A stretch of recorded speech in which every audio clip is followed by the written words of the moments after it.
Good morning, everyone. Great to see you all here. Um, Today we have Keith Kavanagh, who's going to lead us in meditation, and then we're going to have 30 minutes, 20 minutes of silence, and after that we're going to open it up for sharing, and we end at 10:45. Over to you, Keith.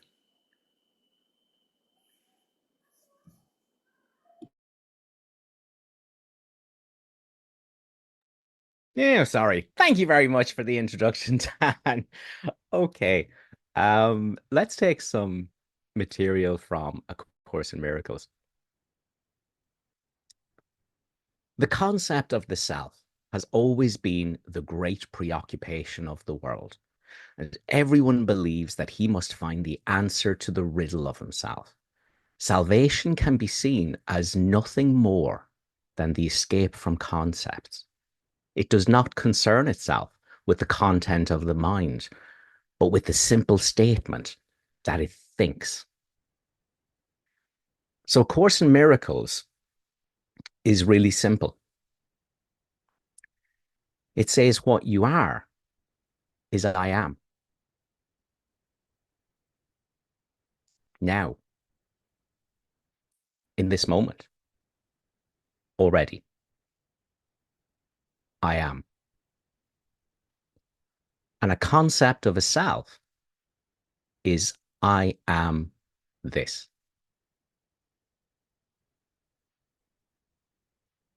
That's how simple A Course in Miracles is. It says you don't need concepts. Every one of them is a lie.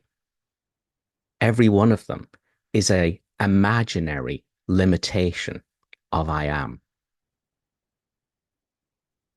the beingness in you. That is the Holy Spirit. You are I am. You get deluded that you are I am this. I am a husband. I am a man. I am sad. I am depressed. I am angry. I am of the opinion.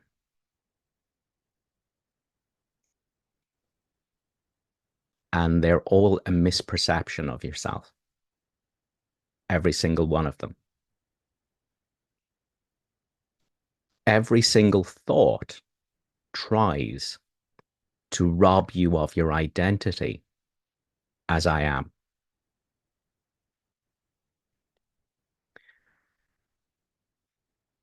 The Course tells us the concept of the self. I am this. The concept of the self stands like a shield, a silent barricade before the truth and hides it from your sight.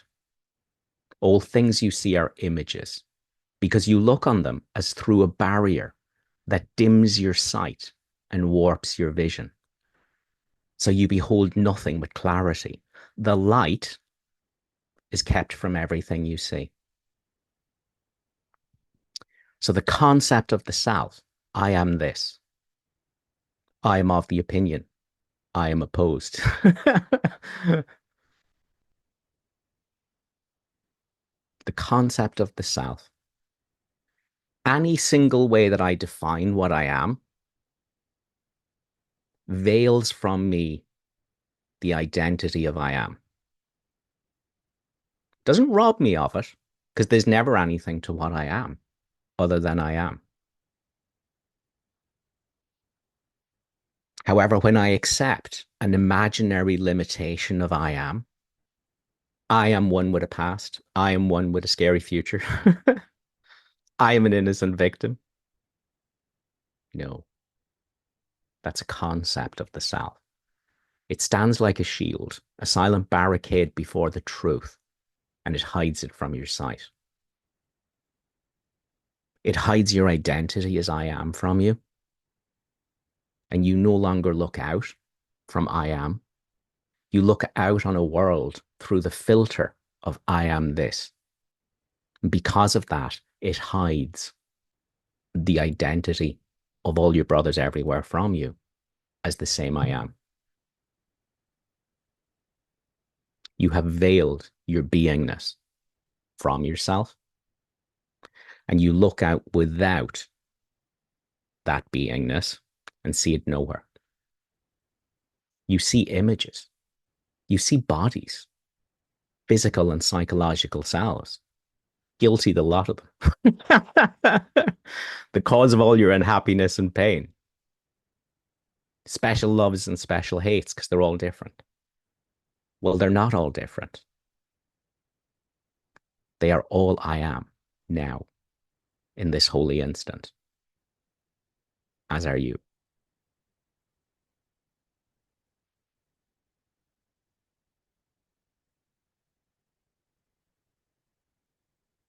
This is from lesson 6. In the latter phase of the practice period, try to reach down into your mind to a place of real safety. You will recognize that you've reached it if you feel a deep sense of peace, however briefly.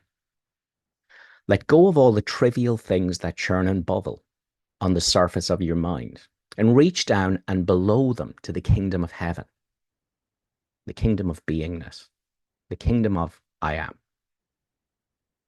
There is a place in you where there is perfect peace. There is a place in you where nothing is impossible. There is a place in you where the strength of God abides. We call it I am.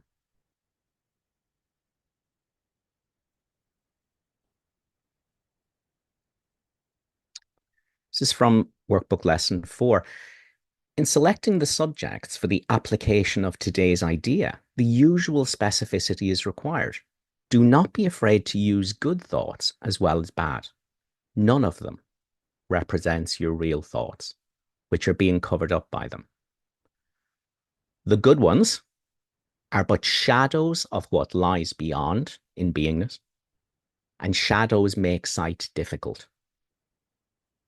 The bad ones are blocks to sight and make seeing impossible. You do not want either.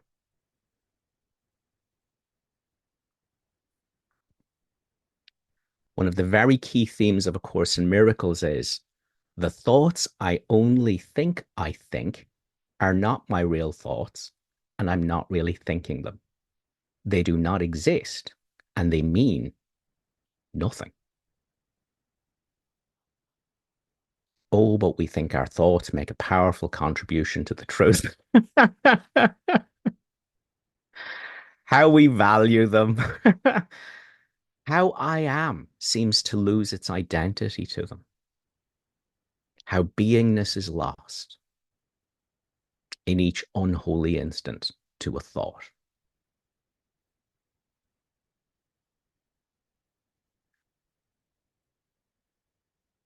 Lesson number 3. These thoughts do not mean anything.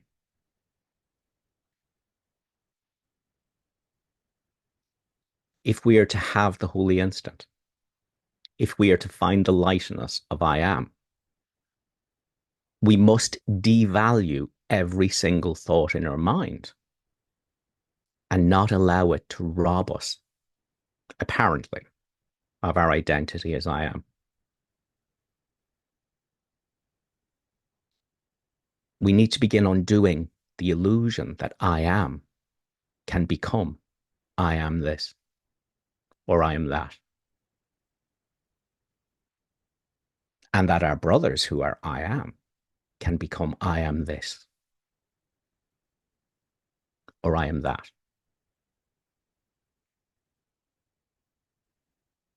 And the delusion that I am this can do something for my brother who is I am that. No, the Course tells us if you want to help your brother, you have to see the sanity in him. If you see your brother as I am this and decide you're going to be the holy I am this, that saves this other I am this and turns it into I am that. That's delusion. That's delusion. You're a holy ego trying to change the world instead of changing your mind about it.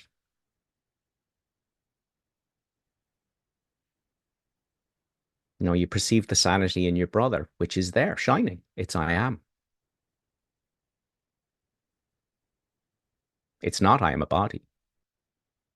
It's not I am an insane voice talking to itself. Your brother is I am now, in this moment. That's the sanity in him, and it's yours. There is no suffering in I am. There is no past or future in I am.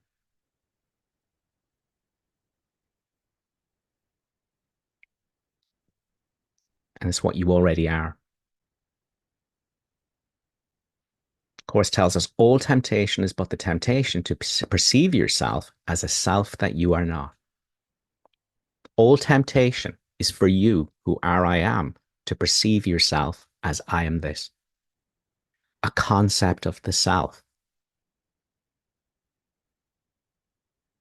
You are no concept. The Course tells us salvation can be seen as nothing more than the escape from concepts. All the I am this and I am that is a lie. There's just I am. One I am as the light of the whole world, the truth in everyone, the Holy Spirit, who is the knowledge and experience I am in consciousness, which reflects God's reality.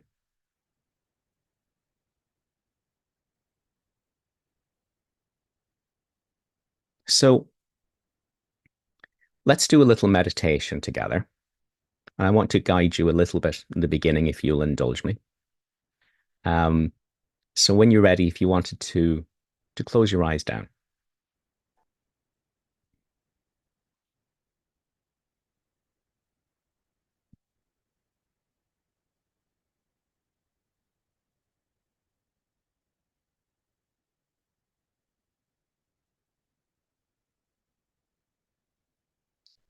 I want you to notice how thoughts rush in. You might be tempted to see some of them as good and some of them as bad.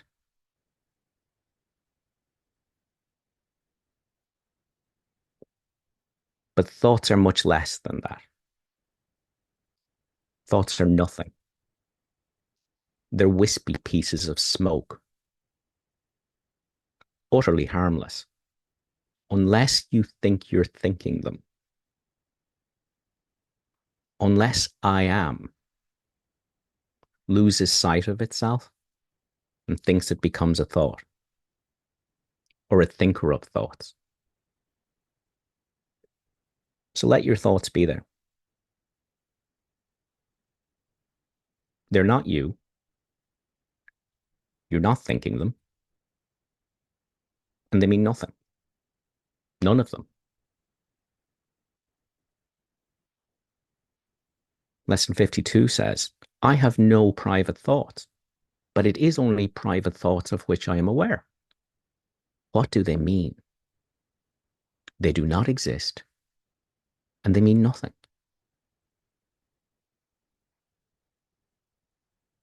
None of them are good or bad. You don't want any of them to veil from you your identity as I am. And it's very simple. Notice they're happening all by themselves.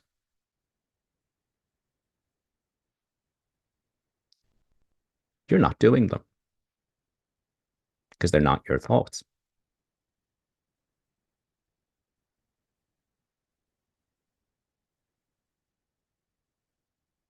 You don't know which one's coming next. You can't stop them. You've no control over them. They've nothing to do with you. You are I am. But when you think you're thinking,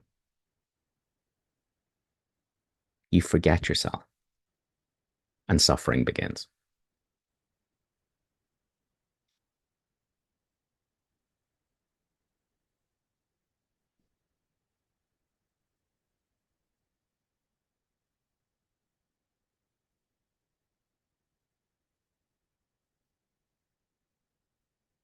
A Course in Miracles tells us, why wait for heaven?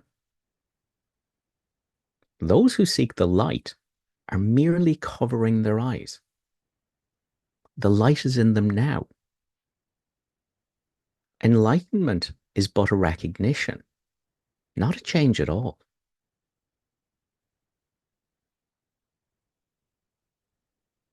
The first step in that recognition is seeing. Thoughts happen all by themselves. You're not choosing them. You've no control over them. You can't stop them. So thoughts are happening. So what? What does that have to do with the I am?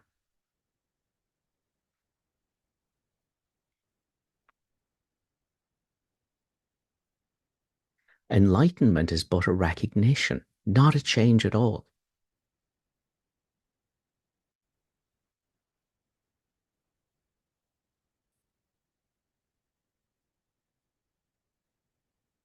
Every thought there has ever been has happened in a space in your mind.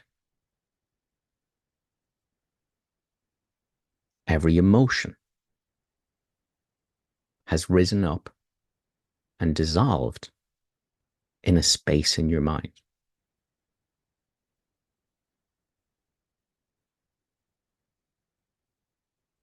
Always. Every single thought that has ever come all by itself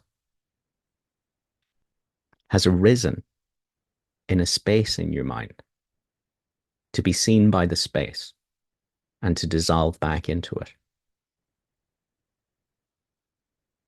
And thoughts are happening all by themselves all day long.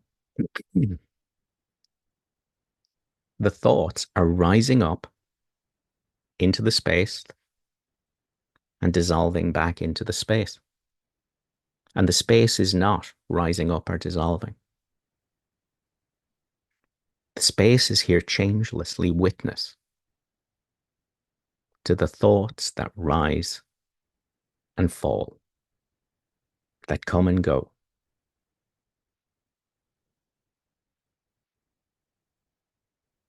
You are this space of I am.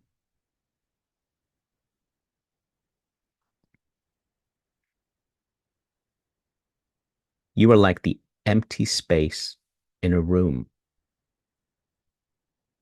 And all day long, furniture is being moved through, in, and out of the room. It's coming and it's going.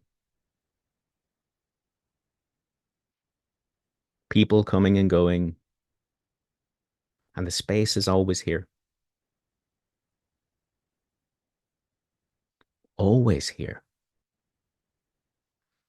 And it's completely unqualified and unaffected by anything that's coming and going into and out of the room. Always.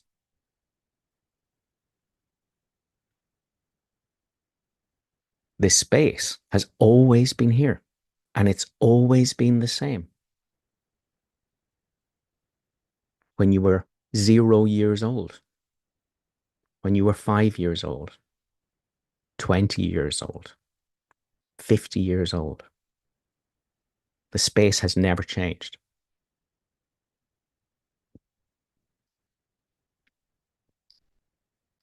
And many, many thoughts and feelings and sensations have risen up in the room and dissolved back into it.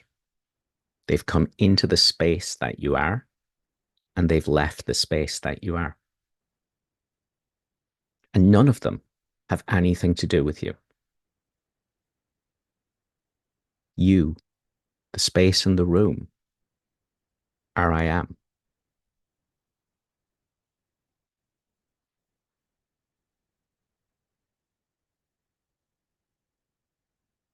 But every so often, you, I am, the space in the room, forget yourself. You get hypnotized by a piece of furniture. that has nothing to do with you. And you lose your identity. You veil it from yourself. You become identified with a thought, with a memory, with a feeling. And you forget the space of I am. But you can't change yourself. You can't become the furniture.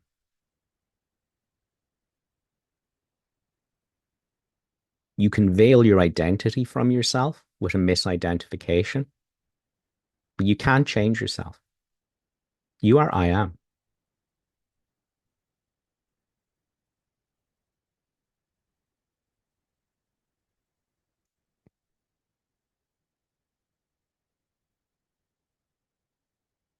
When you identify yourself with a piece of furniture that's coming and going,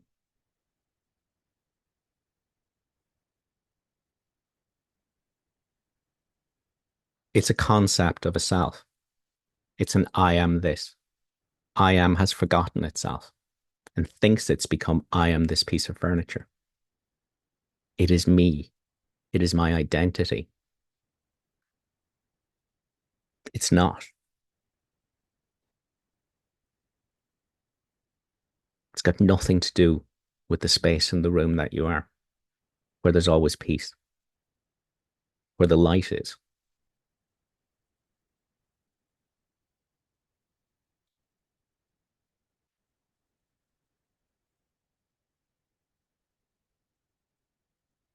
In lesson 70, it says, now we will try again to find the light in you, which is where your salvation is. The light of being. It is not among the clouds. This is the furniture. Thoughts, feelings, sensations. Now we will try again to find the light in you, which is where your salvation is. It is not among the furniture. And that's where you've been looking for it. It is beyond the clouds and in the light of being beyond. It is beyond thoughts and in the light outside of thoughts, within which thoughts arise and dissolve and have no effect on the light.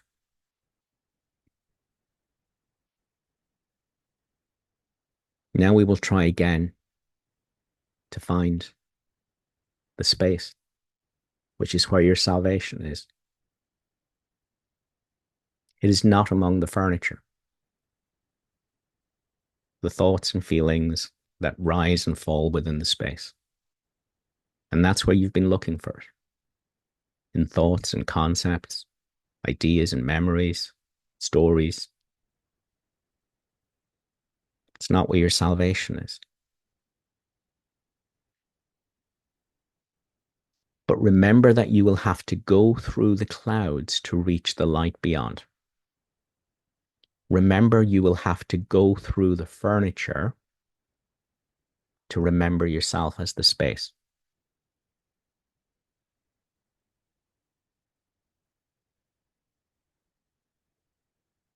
And that recognition looks like this.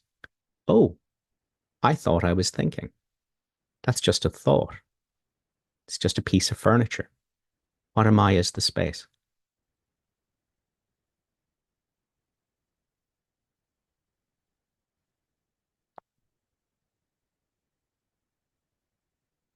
Oh, I thought I was thinking. I thought the space in the room became a piece of furniture. That's just a piece of furniture. What am I as the space in the room?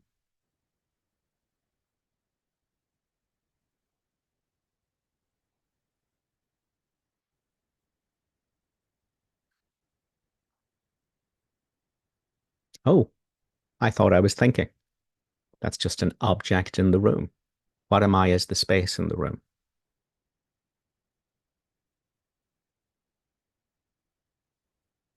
What is I am?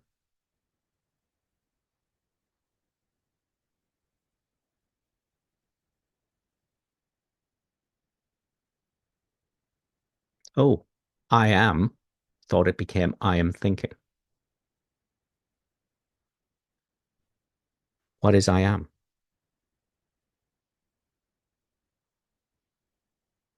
What is the space within which all thoughts arise, which is witness to thoughts, but which no thought can touch?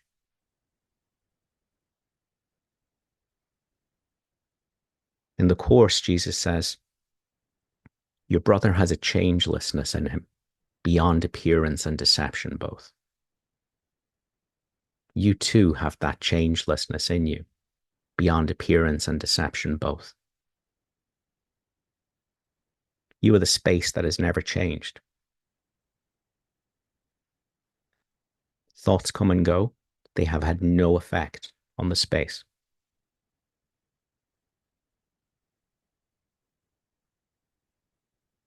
Feelings come and go. They have no effect on the space. The space that is witness to everything and untouchable by anything. You.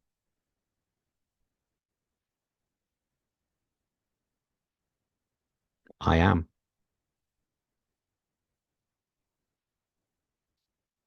You are the changeless container within which the weather of thoughts and feelings and sensations arise and dissolve,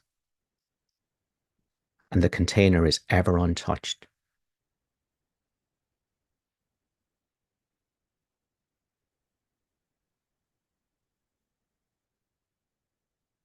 Soiled by nothing, limited by nothing, qualified by nothing, utterly unchangeable.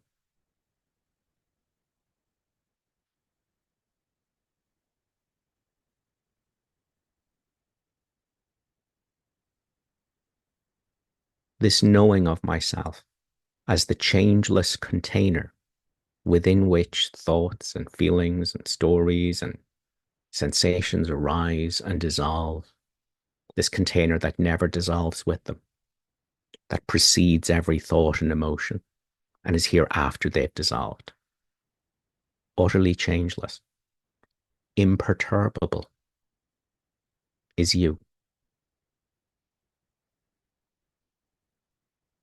I am.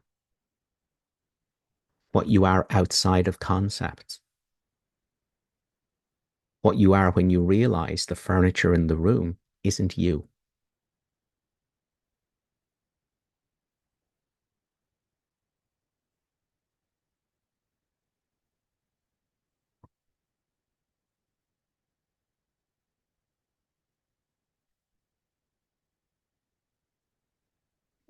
This position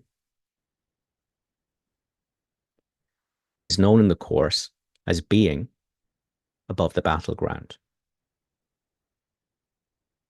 It is also called being awake outside the dream, which is a dream of thought.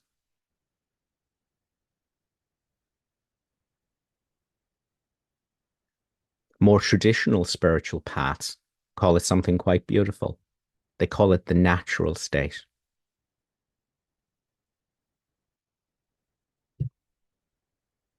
The delusion of being the thinker of thoughts is the unnatural state.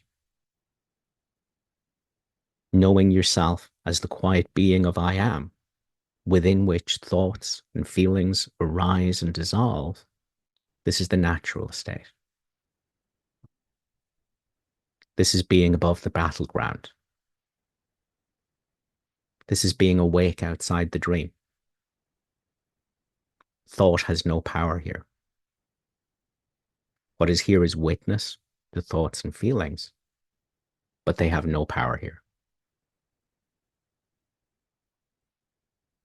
It is the peace that passeth all understanding. And this I am that you are is what everyone is. This is God's one Son. I am.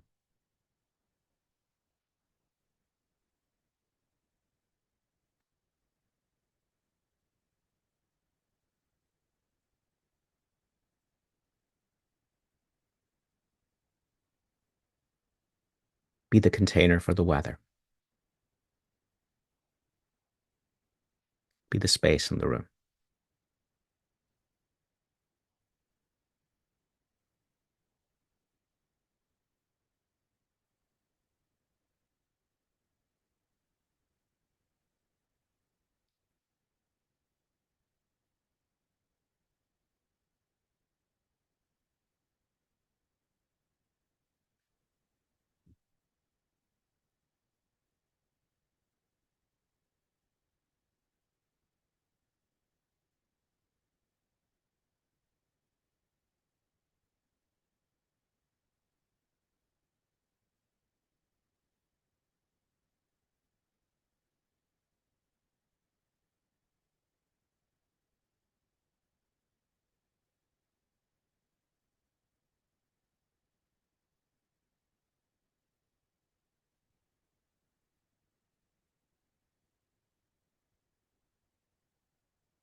The furniture doesn't matter. Let it come and go. You're the space.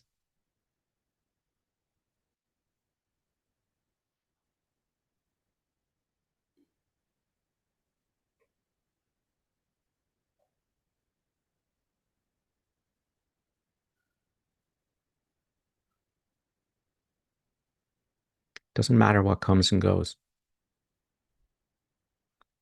You're the space it comes and goes in.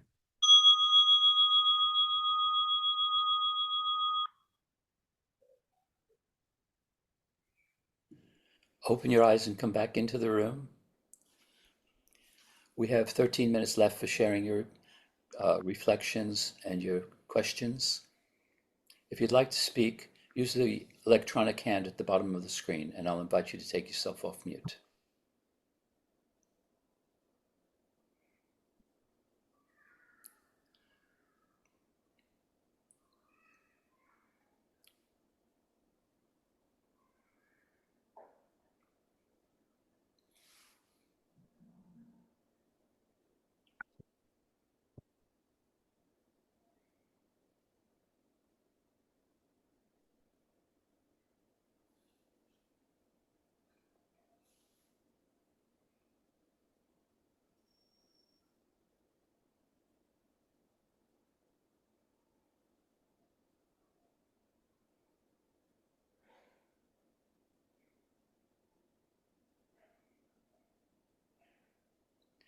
Kirsty, take yourself off mute.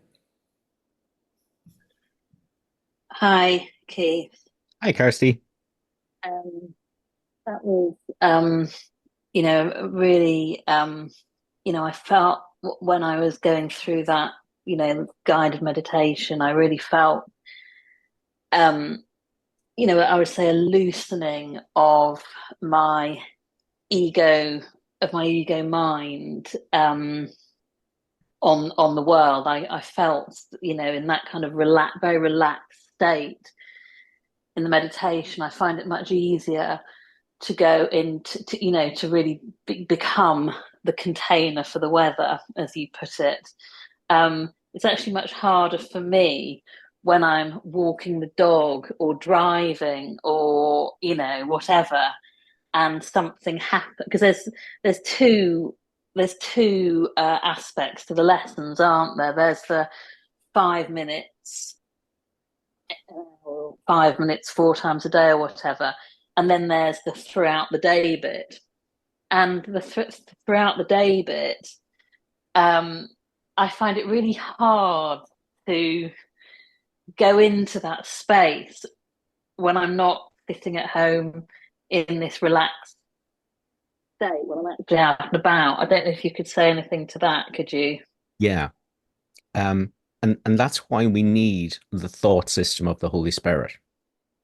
For now, as long as we have opinions, as long as we think we have perceptions, opinions, interpretations, we need the thought system of the Holy Spirit until we don't have any anymore, until we operate purely from being without thinking, the knowing that's always here in thinking.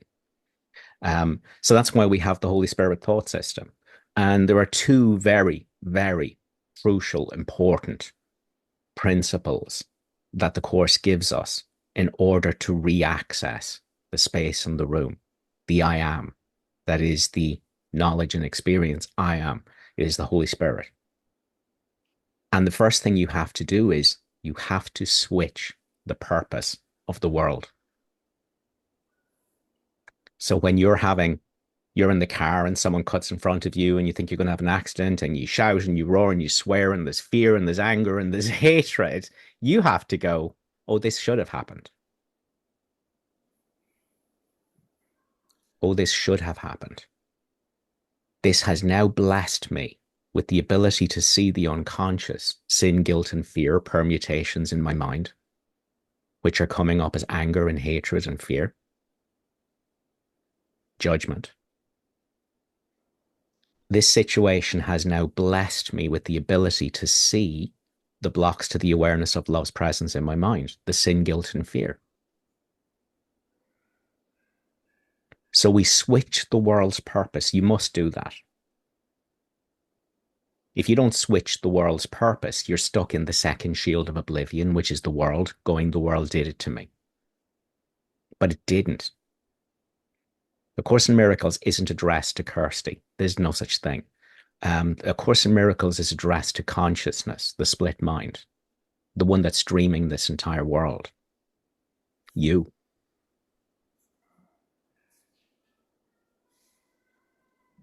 And so what's very important is that we switch the world's purpose.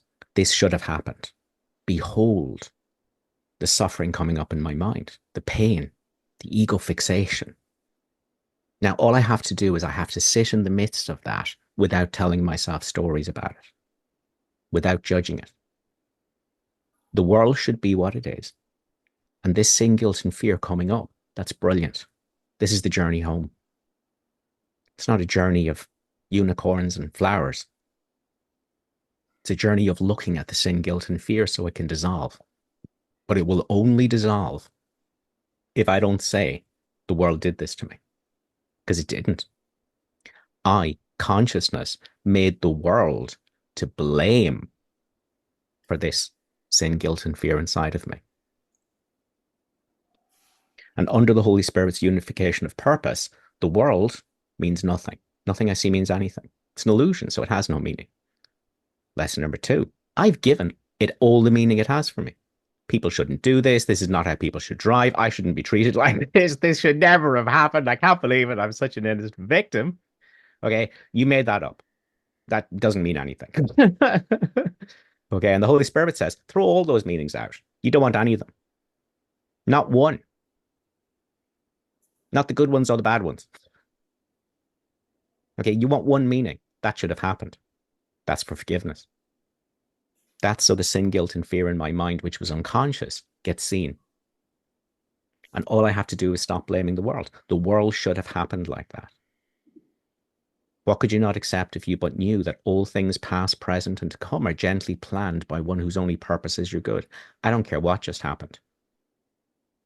Don't care what happened to the cat. I don't care what happened on the road.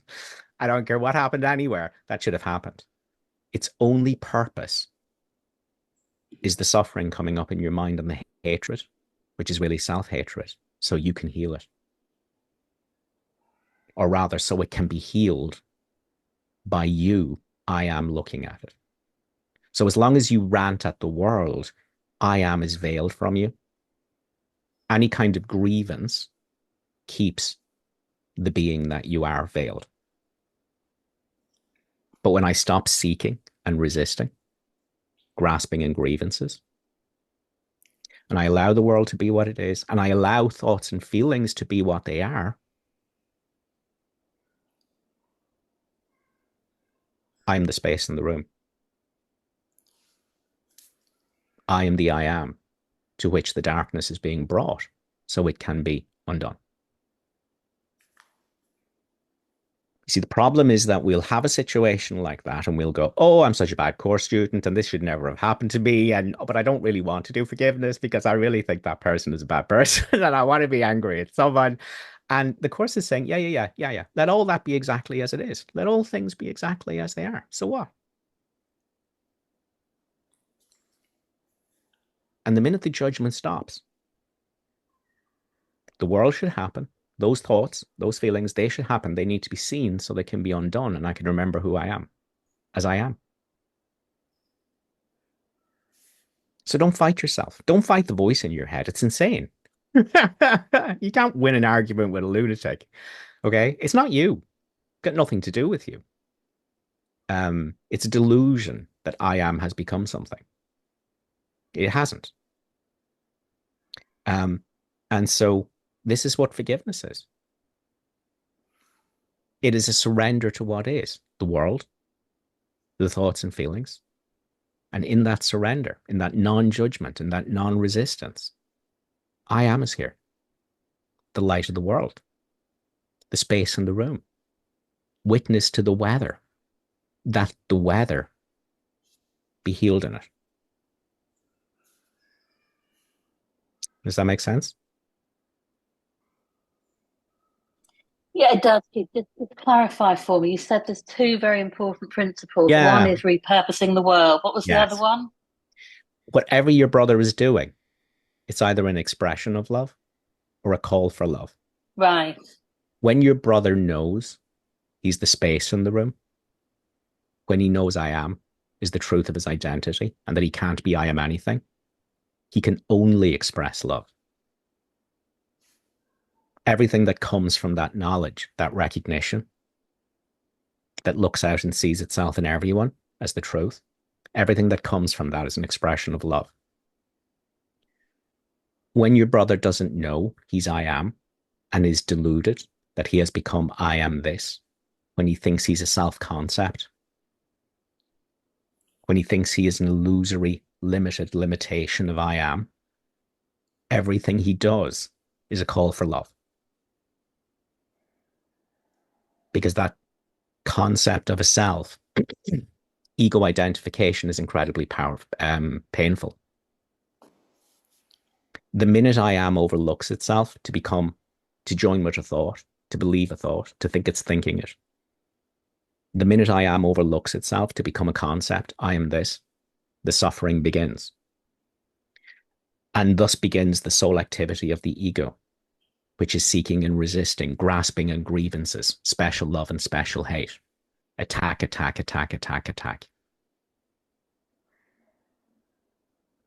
So when anyone doesn't know what they are as I am, the same I am you are, everything they do is a call for love. They're not attacking you. They're calling for love. They're trying to medicate the pain of thinking they're a concept and I am this.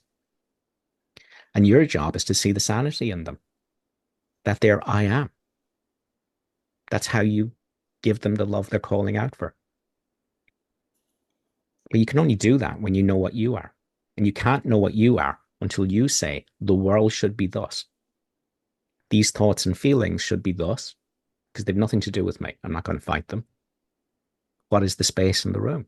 And the space in the room sees the same space there. That's how you answer the call for love. Everything that comes from there will be loving and caring, helpful, intuitive, guided, knowing, with no investment in it.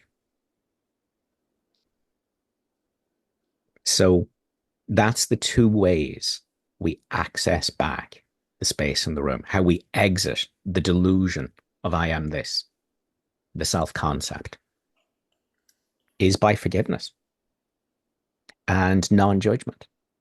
And that's the two tweaks A Course in Miracles gives us. Whatever your brother is doing, he either knows what he is as I am and is expressing love, or he doesn't know what he is as I am. He's deluded that he's I am this, and he's in pain, and he's trying to make it go away by seeing the fault in someone else. So don't see the insanity in him. See the sanity. He already is I am. It doesn't matter what the body is doing. It doesn't matter what his thoughts are doing. It doesn't matter what he's saying. That's not him. He's I am.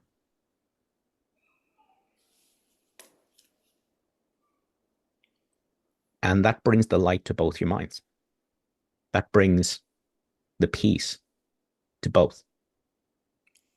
And you're undoing your guilt, the obstacles to the awareness of love's presence, and you're on your way home. And so every single day is a classroom. And every single situation where you project that guilt out onto the world should be celebrated. not felt guilty about, because that's the course doesn't stop that happening. It's what you do with it. It's how you leverage that for salvation. Oh my God, I can't believe people drive like that. What a maniac. Oh my God, he should be hung. He should be strung up. I can't believe it. Okay, great. Oh, look.